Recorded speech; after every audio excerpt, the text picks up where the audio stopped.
Listen to what Los Angeles Mayor Karen Bass had to say about the ICE arrests that sparked all the chaos.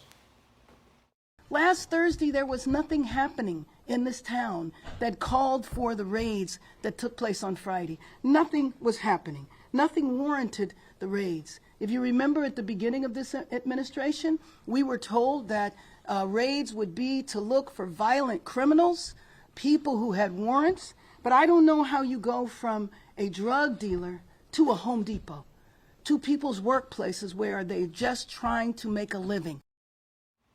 Senator Tim Sheehy joins me now. Mayor Bass says nothing was happening before ICE arrived. But these men are convicted murderers, rapists, and they would be on the streets of Los Angeles if they'd not been arrested. I don't understand the mayor's position.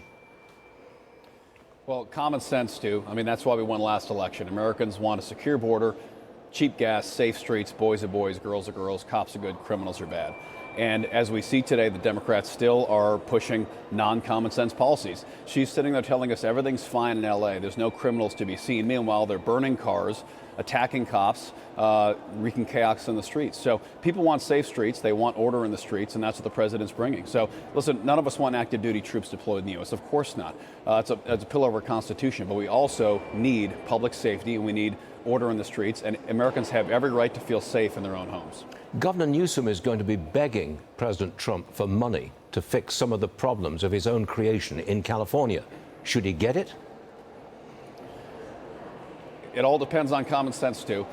When it comes to wildfire spending, they want money to recover from wildfires. Absolutely want to rebuild those communities, but not if they're going to follow the same wrong-headed policies that put, the snailfish in front of people. And we shouldn't be funding, subsidies for the state of California. If they're not going to enforce laws in their own streets and the federal government has to come in and do the job of the state, city, and county, then we shouldn't be paying for that either. So if they're going to take care of their own house, we'll certainly help them, but we shouldn't be paying for policies that are bad for America. Yeah. Senator, tomorrow, Senate Republicans meet to discuss Trump's big, beautiful bill.